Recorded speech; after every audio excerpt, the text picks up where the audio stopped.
श्री इमरान प्रतापगढ़ी जी 5 minute. धन्यवाद सभा sir mic. हाँ बोले। धन्यवाद सभापति महोदय। मैं रूरल डेवलपमेंट पर अपनी बात रखने के लिए खड़ा हुआ हूं। कोई खुशबू न कोई फूल न कोई रौनक, उस पे कांटों की जहालत नहीं देखी जाती। हमने खोली थी इसी बाग में अपनी आंखें, हमसे इस बाग की हालत नहीं देखी जाती। रात बस रात ही होती तो कोई बात नहीं, उसका आकार मगर दूना नजर आता है। जितने चमकीले सितारे थे वो सब डूब चुके, सारा आकाश बड़ा सूना नजर आता है। बुलबुलें खुश थी उम्मीदों के तराने गाए, लेके पतझड़ से बहारों को चमन सौंप दिया। अब तो मासूम गुलाबों की ये घायल खुशबू शीश धुनती है कि खारों को चमन सौंप दिया। तुमने क्या काम किया उनके अभावों के लिए, जिनकी मेहनत से तुम्हें तख्त मिला, ताज मिला। उनके सपनों के जनाजों में तो शामिल होते, जिनके चुप रहने की वजह से तुम्हें राज मिला। उदय प्रताप जी ने बहुत शानदार ये कविता कही है कि कवि की आवाज बगावत पे उतर आई है, दल के दलदल से हमें कोई सरोकार नहीं। तुमने इस देश की तस्वीर बिगाड़ी ऐसे, जैसे इस देश की मिट्टी से तुम्हें प्यार नहीं। वरना अंजाम वही होगा जो पहले भी हुआ। कुर्सी तो कुर्सी है, निगाहों से उतर जाओगे। मौत आनी है जब आएगी तुम्हारी खातिर, मौत से पहले बहुत पहले ही मर जाओगे।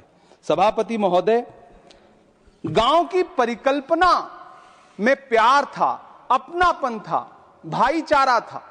कभी महात्मा गांधी ने जब गांव का सपना बुना तो मुझे लगता है उसमें वो मोहब्बत थी कि गांव में अगर किसी बिटिया की शादी होती थी तो पूरा गांव अपने संसाधन लेकर के, कोई चारपाई लेकर के, कोई गुड़ लेकर के, कोई प्रेम लेकर के खड़ा हुआ करता था।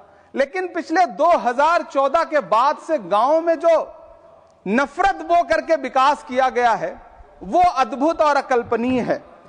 हालत यह है, हम जिस गांव में पैदा हुए उन गांव में कोई सीताराम चाचा, कोई भगवती चाचा हम लोगों की उंगली पकड़ करके चौराहों पर हमें मिल जाता था, आशीर्वाद भी देता था और डांटता भी था।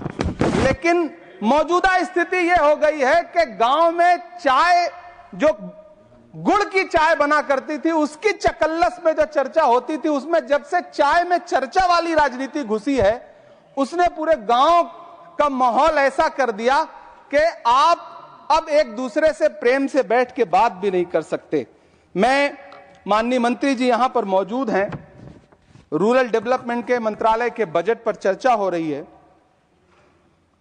चाहे मनरेगा हो, चाहे किसान हो, सारा इससे जुड़ा वर्ग परेशान है। मजदूरों की स्थिति ऐसी है कि आप मनरेगा को प्रोत्साहित करने के बजाय मनरेगा को समाप्त करने की कोशिशों में लगे हुए।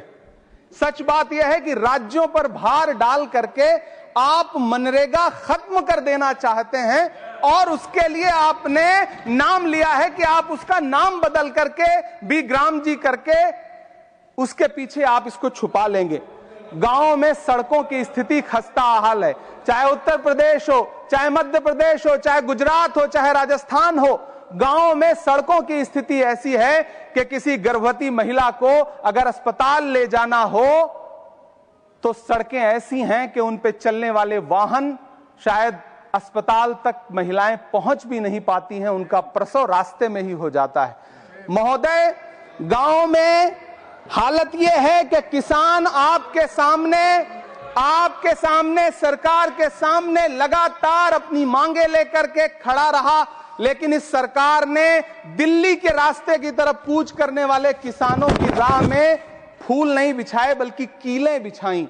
750 से ज्यादा किसान शहीद हुए। कीमत तो बहुत बढ़ गई शहरों में धान की, लेकिन विदा न हो सकी बेटी किसान की। मौका मिला तो लोगों ने कुर्सी के वास्ते तस्वीर ही बिगाड़ दी हिंदुस्तान की। सभापति महोदय, इस सरकार में बातें तो बड़ी बड़ी रहीं। बजट की बात करके यह कहा गया कि गांव का विकास करेंगे, लेकिन प्रधानमंत्री की जो आवास योजना है, प्रधानमंत्री आवास योजना के तहत गांव में आवास बनते हैं और इनकी राज्य सरकारें उन आवासों पर बुलडोजर चलाती हैं। ऐसे कई मामले अलग अलग राज्यों में देश के सामने हैं। आप कहेंगे तो मैं पटल पर रख दूंगा, अभी हां पटल पर रख दूंगा, ऑथेंटिकेट कर दूंगा। महोदय, जब पीएम आवास योजना के तहत बनने वाले घरों पर बुलडोजर चलेंगे तो आप गांव के कौन से विकास की परिकल्पना कर रहे हैं? गांव को तो आपने भगवान भरोसे छोड़ दिया है।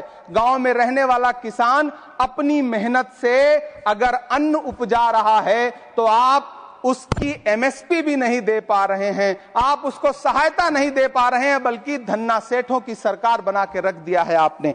महोदय, मैं जानता हूं मेरा समय समाप्त होने वाला है, लेकिन एक मिनट मुझे कंक्लूड करने दें, मुझे कंक्लूड करने। सर, हमारी आंखों में तो ऐसे गांव के सपने थे कि जहां रहने वाले ग्रामीण अंचल के लोग शहरों की तरफ पलायन ना करें, ऐसा सपना हम देखा करते थे। लेकिन गांव में डेवलपमेंट के नाम पे इस सरकार ने मूलभूत सुविधाओं से भी गांव को वंचित रखा हुआ है, जिसकी वजह से गांव पलायन करके शहर की तरफ भाग रहे हैं और गांव के गांव खाली होते जा रहे हैं।